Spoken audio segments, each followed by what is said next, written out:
It's Sunday. This is your weekly reminder of what day of the week it is. You have survived another week. Excited to look forward to another block of time. We used to refer to them as weeks, but ahead of us is another block of time where we will survive and keep pressing forward. I'm glad you're tuning in to day 3,452 of Safer at Home. I, like you, am in the same boat, journeying together, trying to figure out what God is doing in the midst of all these things. If you're asking how home is for me, it was just last night. My wife and I enjoying some pillow talk right before I drifted off to sleep when she lovingly said to me, if you would just love me and do everything right, we would be fine. So yeah, we're great. No problems there. Quarantine's treating us great. Where do you turn in hope like this?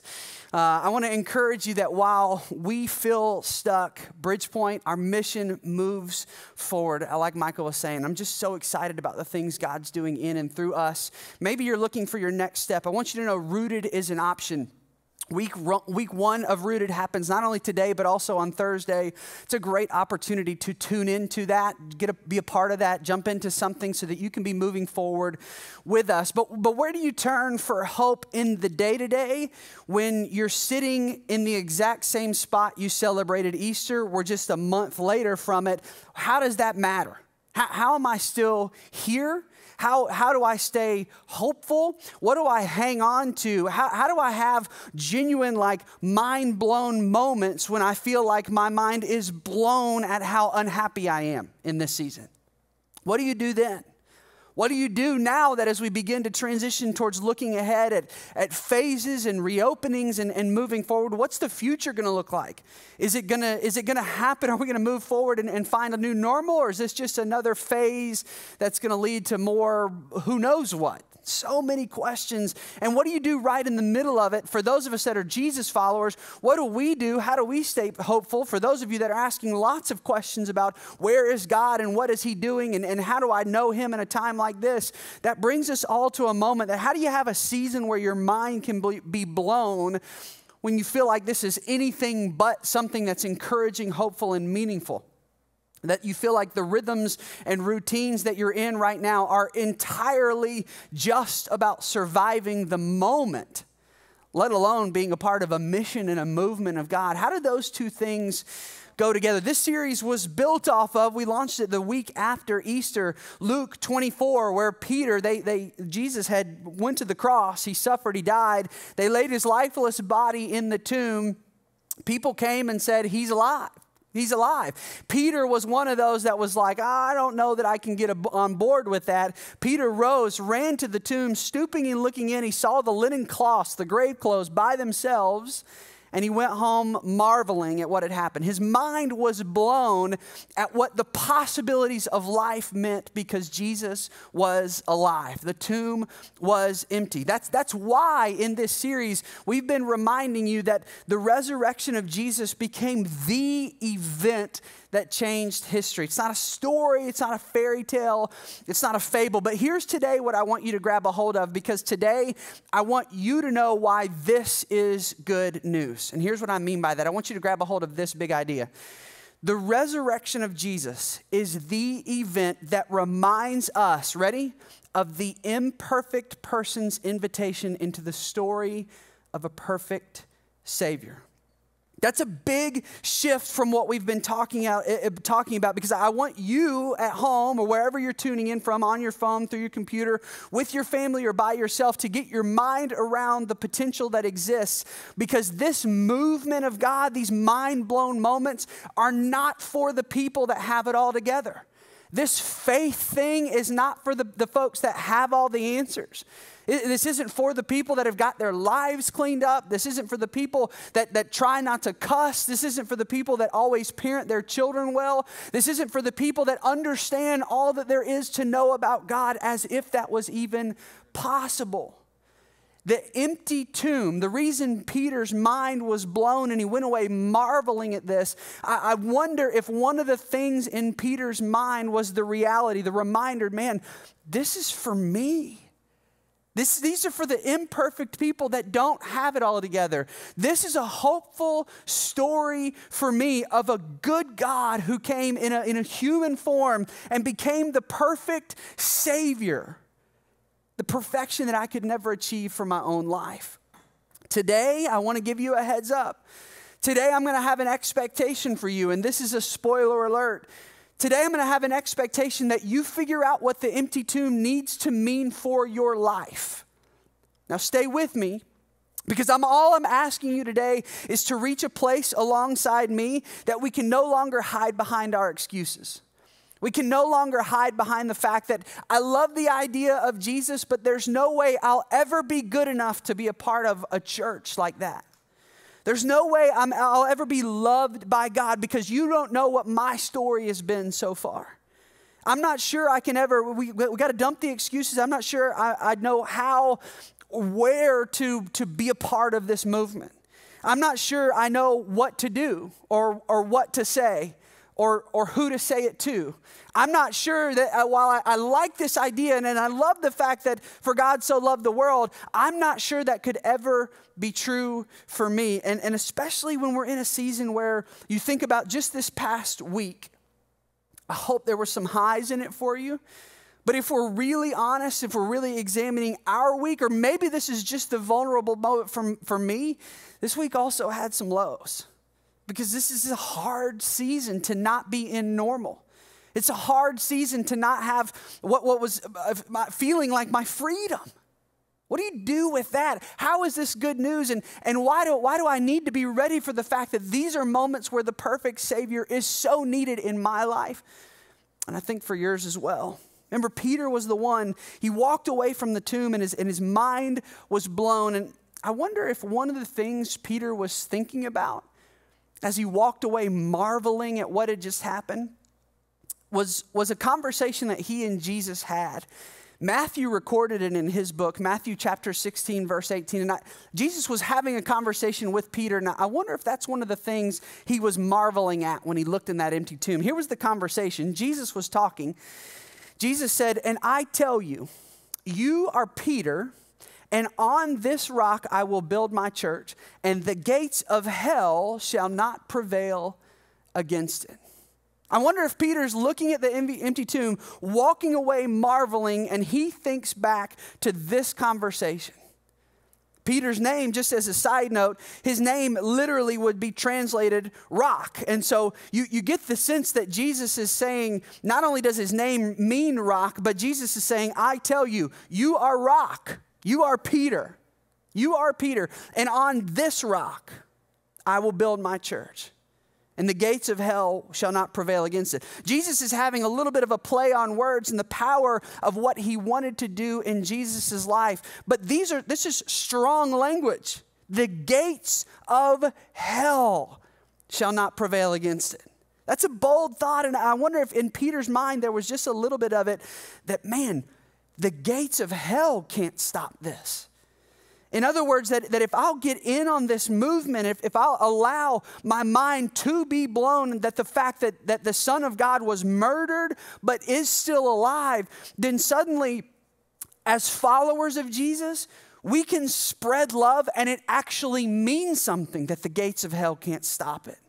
That as followers of Jesus, we can shine light into dark, hurtful places that exist in our lives and in the lives of those around us. It means that we can flavor our culture with kindness, which in days and weeks like we've seen seems so absent. It means that we can always anchor our lives to hope, that God has more for us and better for us and purpose for us in the midst of uncertain times. It means that we can operate with peace. Not because the world is peaceful, but even in the chaos, we anchor to the fact that the tomb is empty and the gates of hell can't stop that. It means that we get to live with joy, not because life is going well, but because of what we know about life and who holds life in his hands. We take heart and have joy in the midst of that. And I just thought, man, The language that that Jesus used with Peter to say, I'm going to build my church, and the gates of hell, the powers of darkness, all that is broken and hurting, lonely and isolated in this world will never overpower the movement Jesus was building. But as I thought about it, I thought, man, I love the power of Jesus' movement. But he was talking to Peter? To Peter? Like, knowing the story of Peter and the strategy that I'm sure Jesus was trying to put behind his mission and his movement, why Peter? And I wonder if it's the journey of Peter and the power of this moment that can give hope to people, at least, maybe not you, but at least me. That now more than ever, I'm seeing my imperfections and where I fall short and how short my patience can be. How emotional I react, how frequently I doubt and have questions, how often I operate in fear, and how frequently there are moments where I just feel like I don't measure up. Jesus, Peter's the one you're saying this to? But maybe there's hope for us. And here's what I mean by that. Let me give you a picture of who Peter was. This is Peter, the rock, the one Jesus was building off of. Here's a quick story. We talked about this one just a couple weeks ago. Peter sank. Peter sank. Jesus is saying, I'm going to build my church. The gates of hell won't prevail against it. But Peter's the one that sank. Here's what I mean by that. Matthew chapter 14. We talked about this just a couple weeks ago. The disciples were in the midst of a storm. The wind, the waves were crazy. Jesus, performing a miracle, walks on water out towards them. And Peter answered him, Lord, if it's you, command me to come to you on the water. Jesus said, come. Peter got out of the boat and walked on the water and came to Jesus. Everything about that moment is all cheers and like, wow, God is doing a miracle through Peter. But that's not how that story finishes. The very next verse says, but when Peter saw the wind, he was afraid, and beginning to sink, he cried out, Lord, save me. Jesus, in classic Jesus fashion, immediately reached out his hand, took hold of him, saying to Peter, oh, you of little faith, why did you doubt? Peter, you're walking on water. Why did you doubt? Why did it get to that point? But if I'm honest, for me, how many of us this week felt like we were sinking? How many of us this week, instead of fixing our eyes on Jesus and trying to be committed to all he wanted to do in and through us, all we could see, all we could find on social media, all the news that's anybody's talking about, and all the stress that we're feeling right now just caused us to look at the size and the power of the storm we're walking in, taking our eyes instead off the size of the God that we're following, and we began to sink in the middle of it. That we gave into those feelings of hopelessness. That so many times we wish we could just give up. That we felt so trapped and so stuck and so isolated that we reached that place where we allowed our doubts or questions to create distance between us and God instead of driving us closer to him. Maybe I wonder if one of the aspects about Peter that Jesus was talking to him was because Peter sank. And if we're honest, like, how many of us had a moment, at least a moment, if not a week, of feeling like we were sinking in the middle of this storm? But not only did Peter sink, he scolded Jesus.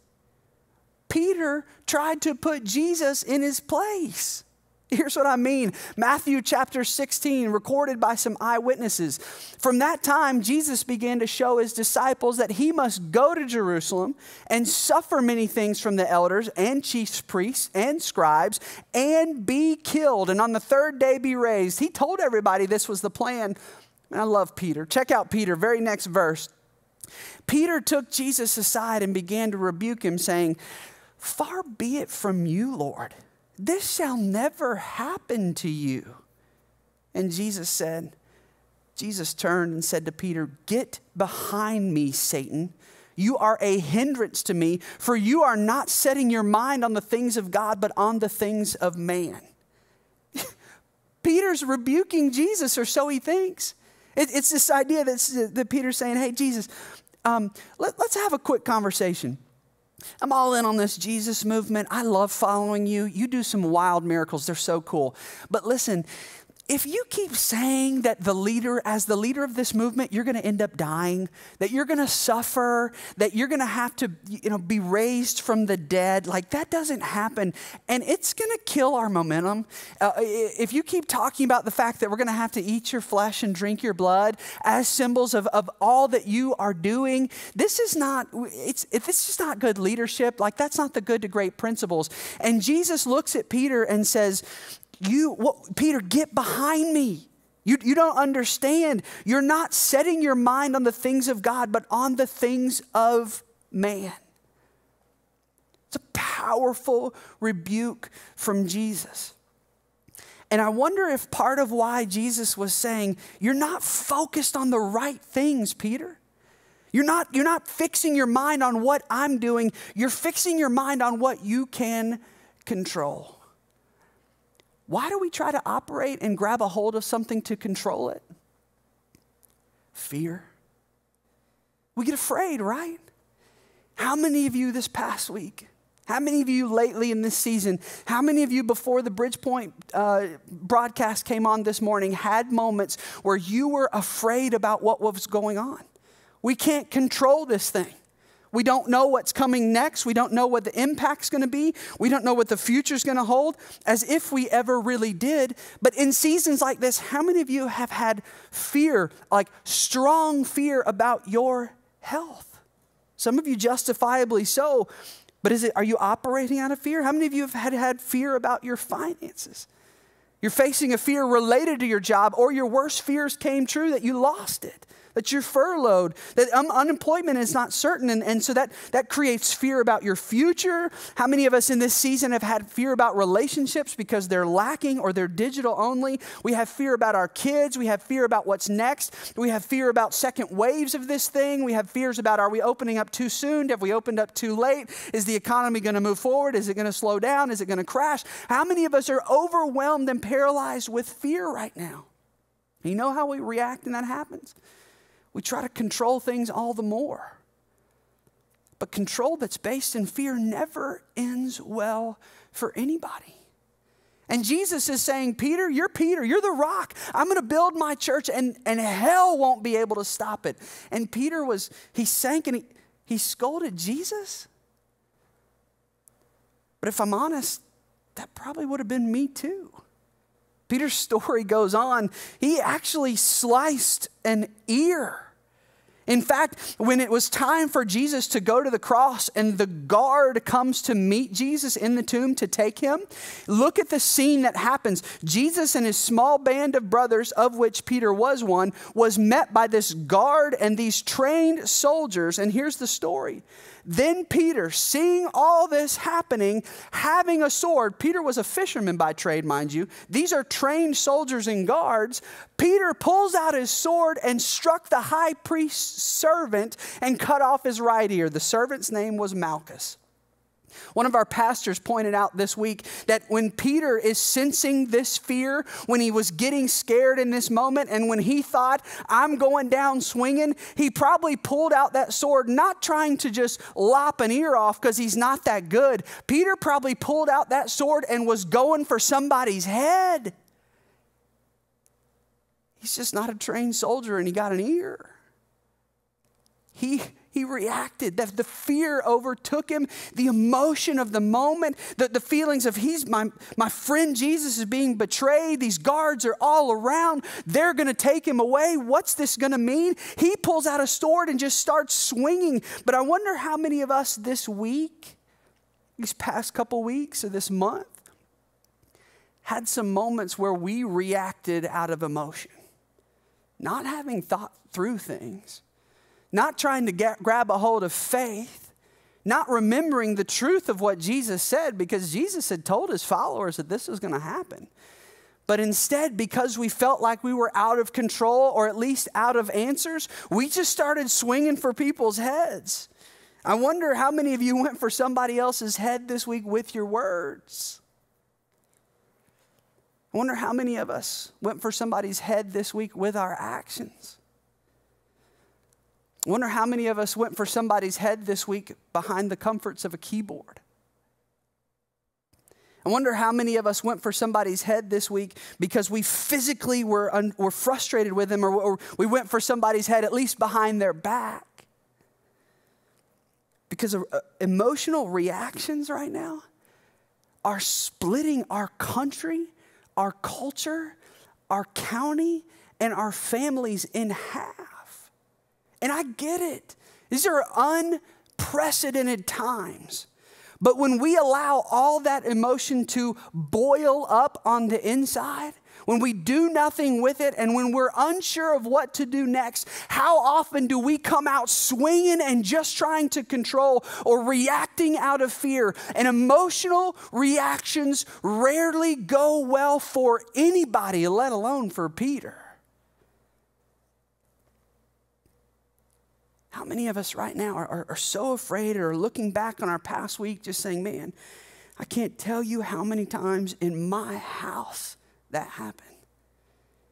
I can't tell you how many times to my friends, I don't even know where it came from or why I did that. With my coworkers, my kids. I made some posts that I thought were super snarky.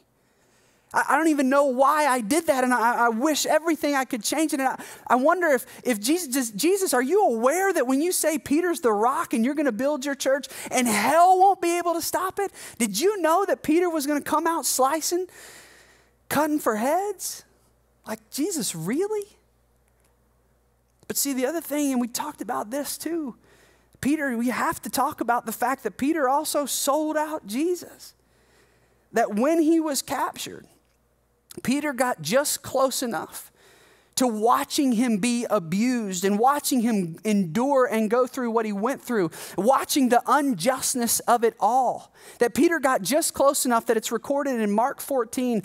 Again, Peter denied knowing Jesus. After a little while, the bystanders again said to Peter, certainly you're one of the followers of Jesus. Certainly you're with this guy, for you're a Galilean.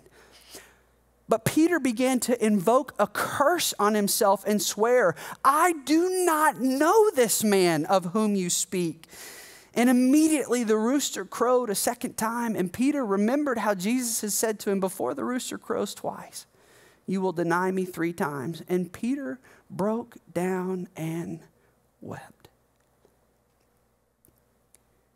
Peter recognized in one of the moments where Jesus needed him the most, Peter failed.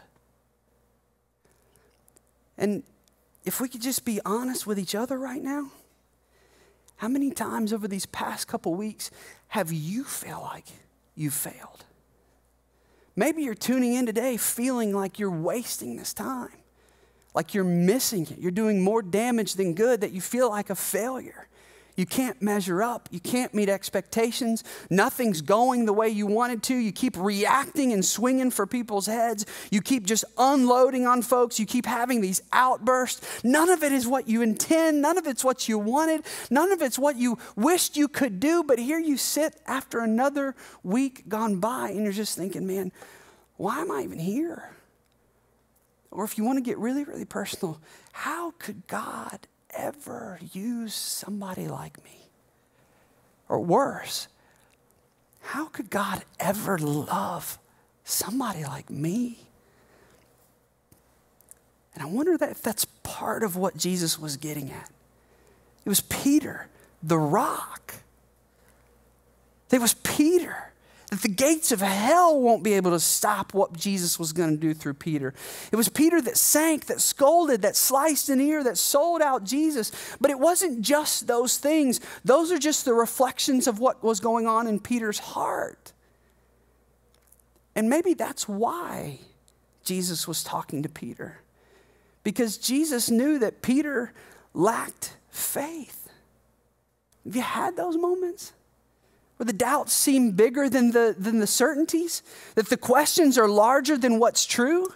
Maybe Jesus was talking to Peter because he acted in fear. Have you had those moments? Maybe why Jesus was talking to Peter is not because of what he did when he sliced off the guy's ear, but it's because he knew Peter would react out of emotion, and that rarely goes well. And maybe if we look back over our couple of weeks, maybe we didn't sell out Jesus in the moment, but how many of us have felt like a failure over this period of time? How many of us are filled now more with more questions, wanting almost to hide from God or to be ashamed to even tune into a worship service because it's been that kind of week, or things went that poorly, or things were that difficult? And how could we ever be a part of a movement of Jesus that the gates of hell won't prevail on when this is more characteristic of our life than anything that would seem godly? But here's what I need everybody to know. That if at any point this past week, month, year, or course of your life that you have felt this way, I want you to know you're in good company. Because Peter did too. And here's the big idea I need you to grab a hold of if this is you. Here's what I want you to cling to and tell yourself in your heart, in your mind, and with all your strength that you hold on to. And this isn't my original thought, but this is the big idea I want everybody to hear today, that if ever this has been you, then maybe what Jesus was trying to portray through Peter is that God doesn't call the equipped, he equips the called. That maybe God's not looking for perfect people. Maybe God's not looking for those of us that have all the answers, that are never afraid, that are never uncertain, that never question what the next step's going to be, that never have moments where we doubt or we question things or we question God. Maybe God's not looking for the person that never has a really bad moment on their family, on their spouse or their kids, their employees or their coworkers. Maybe God's not looking for the person that never feels deeply isolated or deeply alone. Maybe God is simply looking for imperfect people to trust that he's going to equip them as he sees fit. That's a powerful thought. Can I just be real with you for just a second and give you a little of my perspective?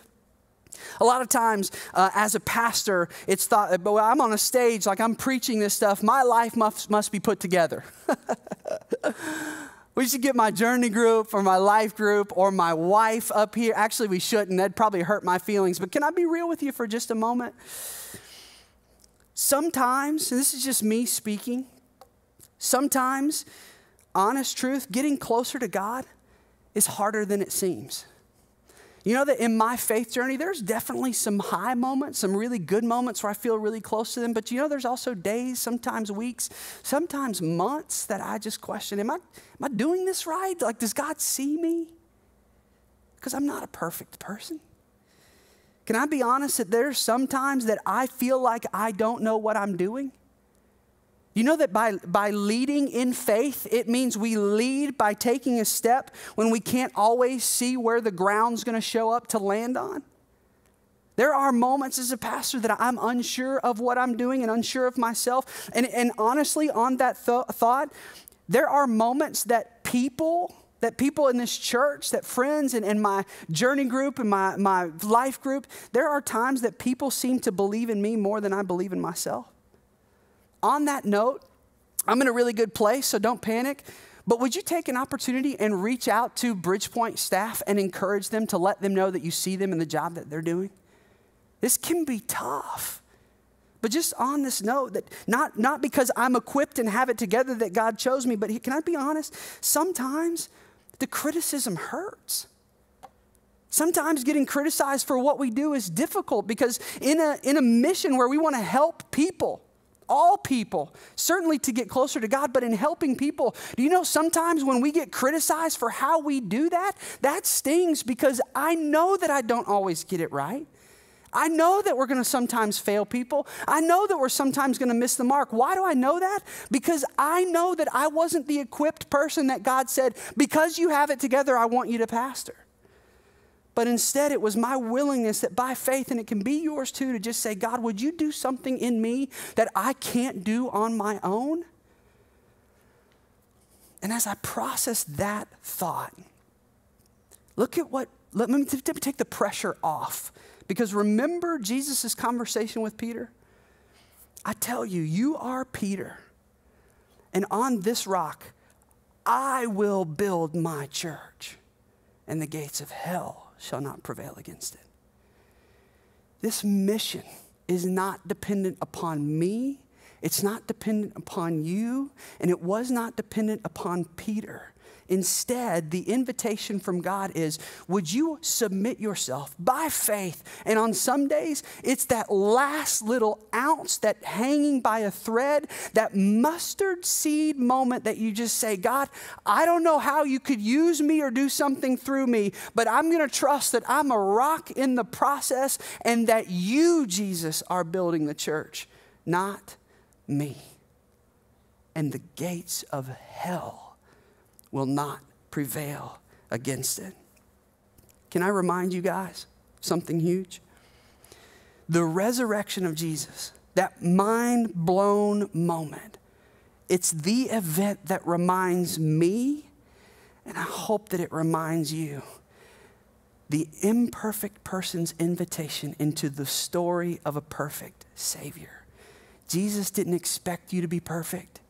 Jesus doesn't expect me to have it all together and have all the answers. Jesus is just inviting us into the story of the perfect Savior. So for those of you that are wherever you're tuning in from, here's what I want you to know. God knows about the shouting match you had this past week. Knows about how you treated your kids and how you treated your spouse. God knows about the depths of isolation that you felt or that you fought. God knows the thoughts of hopelessness that you wrestled with. God knows the escapes that you turned to that weren't Him, to cover it up, to mask reality, or just to get away from it. God sees it and God knows it, and you know God's response to it? Love. That by His goodness and simply out of His grace, you and I, as imperfect people, can grab a hold of the fact that we don't have to be perfect, and instead that in our imperfection, God loved us. That He took our sin, He took our lack of faith, He took our fear, He took our emotional reactions, and He took our failures, and He took them all the way to the cross, and He took them all the way to the tomb. And then He rose again, forever leaving sin and death dead. I hope today that your mind is blown, because that empty tomb means the pressure's off of us and that we just grab a hold of Jesus. So BridgePoint, those of you that are followers of Jesus and those of you that aren't, there's going to be a lot of voices coming at you over the next few days, weeks, and months that tell you you're not good enough, you don't measure up, you'll never be loved, you'll never be of value. And today I want your mind to be blown. Why? Because Jesus' tomb is empty. Why does that matter? It's proof of grace. It's proof of second chances. It's proof of love. It's proof that imperfect people can be a part of the story of a very perfect Savior. Pray with me. God, all across broadcast right now are a bunch of people that don't have all the right answers and that haven't gotten everything right. Got a bunch of people like me that have had moments where we reacted, moments where we lacked faith, moments where out of fear we tried to control something, and moments where we're damaging everything. And if we're honest, we've had moments where we feel like total failure. God, I hope today what refreshes all of us. I hope today what's moving through the chat, I hope today what's moving through our hearts is the idea that Jesus speaks more for us than we can for ourselves. That we're not disqualified, we're not cast aside, we're not hopeless. If we keep the pattern of trying to do it by ourselves, that's hopeless. But today, by faith, to grab a hold of grace, to grab a hold of love, to hold on to the truth of an empty tomb, we find hope for tomorrow. So Jesus, help us to sense your nearness and presence today. In Jesus' name we pray.